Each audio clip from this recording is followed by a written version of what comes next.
Would you look at that? Exactly. It's not a mole. It's not a ferret. That's called professionalism. 3 episodes in, we've got a microphone.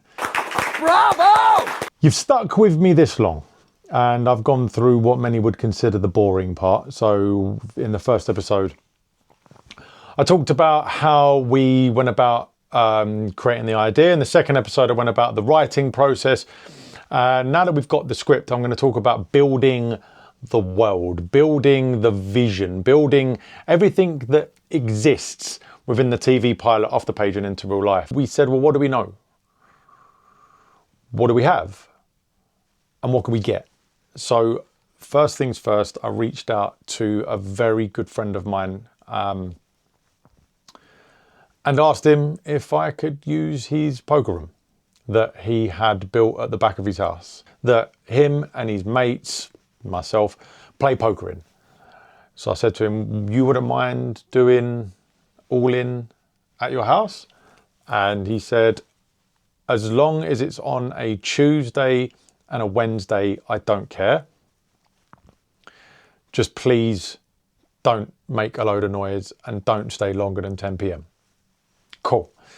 So now we have something else that we can add to the script, is that instead of it being all at night, which is what we'd originally envisaged, we now had to kind of set the beginning of the game to be happening during the day. Fine. You work with what you have, you overcome the obstacles. But we had a poker room. The next big thing for us started to become the casting of the show, which is when you're in a luxury position like we are, it becomes the most important thing, because you don't just want to say, oh yeah, you can play that role or you can play that role, when they don't actually fit. And we went through the script and we looked at how old we thought the characters were going to be, who was going to be who. And my first person that I wanted on the call sheet was my mentor, Rob. And I said, do you want to be Peter? And he said, if I've got time. And then he didn't have time because he booked a job in the West End. So again, overcoming obstacles. Okay, brilliant. Rob can't be in it. Let's put Peter to the side for the moment, simply because he wasn't going to be in the pilot anyway. I just wanted Rob to do the voiceover and possibly do it in the second episode. He's going to come in, blah, blah, blah. Then it was to Jack, and for both myself and Ben, there was only one man that we knew who we thought we would love to ask to be Jack. We didn't know whether he would do it or not, but that was Michael Head. And Michael Head said yes. So now Michael Head was in, and then I wrote a character called Shen for my friend Shen Yu. So you could probably say that she was the first person that we thought about casting. So then Shen come in, and then my friend Amy to play Sarah. And I've got a young actor called Cam Butler, who I worked on Michael Head's feature film Jackie. He played, I can't remember the character that he played, how terrible of me. But he was acting in the feature film as well. Lovely actor, fit the profile of what I needed perfectly. He knows Michael, there's the connection there. He won't be as awkward on set and feel like he doesn't know anybody apart from me. Asked him to do it, on board. Absolutely wonderful, going brilliantly. And then we had a decision to make. And it was, right, so as I'm playing Flea, what do we do with Kinder? And what do we do with Opal? Because Opal is Flea's mentor. So you want him to either be as old, or if not a little bit older than Flea. Kinder had no idea. Kinder, I didn't know what I was doing with. And sorry, we also had Jack Leonard as Gold. Jack Leonard then books a job in Japan. Fantastic. For anybody that doesn't know, Jack Leonard is the amazing actor who plays Pierre in our Pierre the File sketch. So we had him in playing Gold. He books a job. I was like, oh, fuck. We've lost Jack. Jack said, don't worry, move on without me. We flirted with casting him as Peter as well. But again, in the end, we knew that Peter needed to be a little bit older. So we went out and eventually we got Stuart Vincent, who's one of Amy's good friends. This is what I'm saying. I didn't know Stuart at all before we filmed this television pilot.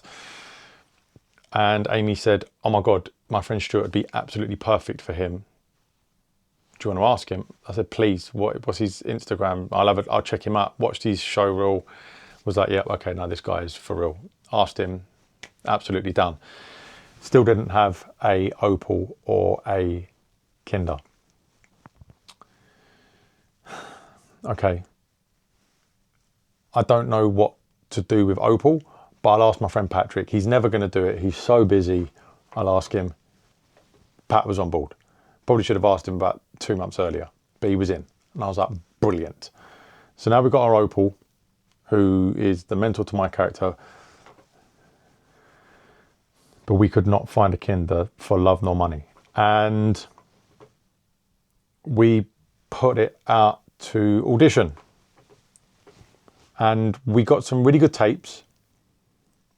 I had interest expressed from another friend of mine, Tomo, but we wanted to use Tomo in the second episode. We had something for him. I said to him, listen, if you want to audition for it, Tomo, be my guest, but I just don't think it suits you for type. And you would be so much better used in the later series as a bit of a bad guy. So we had interest. We got all these auditions in. Me and Baz sat through them. And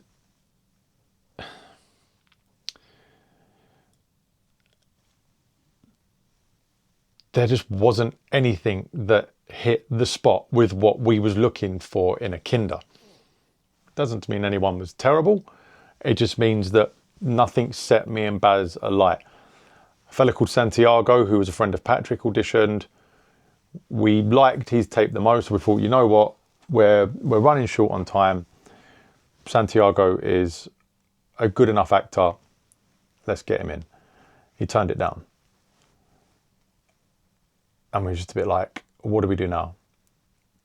And we just said, right, we're going to have to change what we feel about this character in terms of his age. And I reached out to Mr. John Vassar, who is Harry Rubin in Pierre, the police officer, the older police officer. And he said, I said to him, John, we've got 7 days. This is the character. This is what I need you to be. I need you to be the smartest, thick person in the world. Don't worry, I've got this. And yeah, without just going too deep into the future, because I will discuss it in later episodes, probably the best decision that we've ever made. Everything that happened in the struggle to cast Kinder, and it ended up being John. John turned up on set and nailed it. Nailed it. To the point where he was doing things, because he's such a great actor, he was doing things that I didn't even see myself. And I wrote the character. But that's what great actors do. They bring themselves, they bring their own energy, they bring their own ideas. And my God, he was incredible.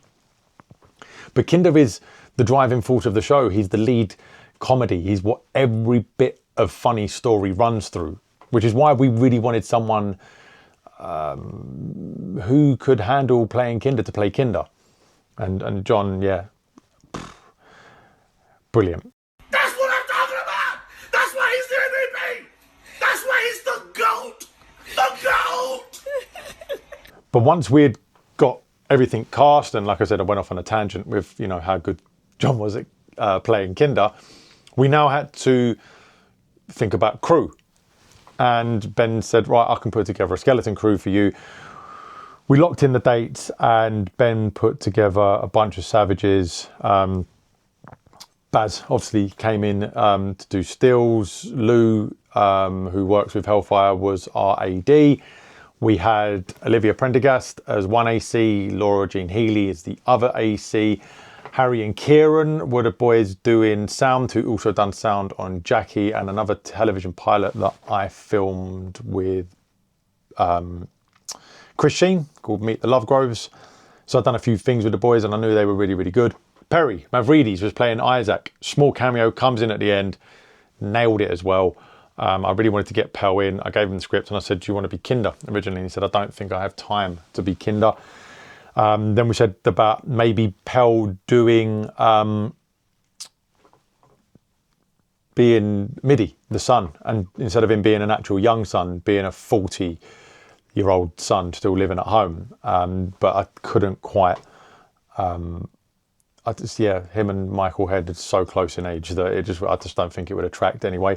So probably best that he said, I'll stick to playing Isaac. Oh, we had Karine Ambrosio come in and play Tina, Jack's wife. She's unbelievable. Well, I've done an acting class with Karine. Sorry to go off on a tangent again, but I've done an acting class with Karine and she blew me away so much. I looked at the teacher doing the class, Natalia, and just went, what the fuck was that? Because it just blew my mind. I was just like, this is unreal. She's a brilliant actress. Again, asked her, didn't think she'd say yes. She said, of course, I'll be in London around that time. I'll be in town from Paris on this and this date. Get me in one of the dates. So basically, that's the how we built the world. And you know, as I said, like what I would recommend for anybody doing if you wanted to follow this, you know, this game plan, as it were, that we've put out there for how to make a TV pilot. After you've written your idea and turned it into a full-on script, start to see what it is you can do for as little as possible, for no money, to make that world a reality. So, as I've said in previous episodes, if you've got things, try and write them into the script. If they serve the script, definitely use them. You know, it will just make your life a hell of a lot easier.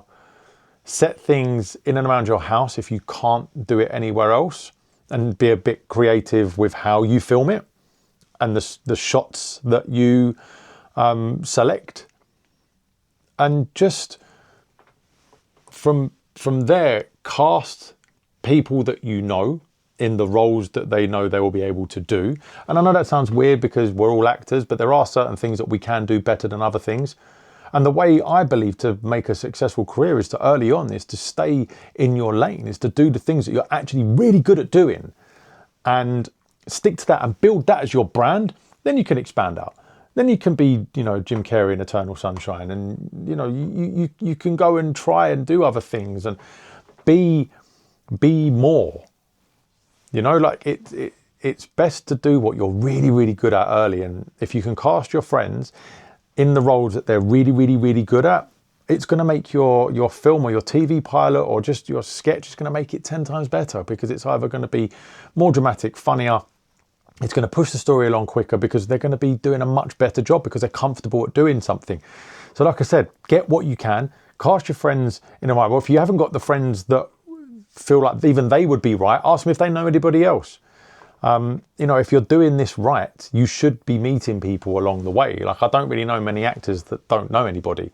So if you're going out and you're going to class and you're getting on set and you're meeting people and you're being nice and you're actually making acquaintances and hopefully friends out of this, there's a lot of people that you can message and go, do you fancy this?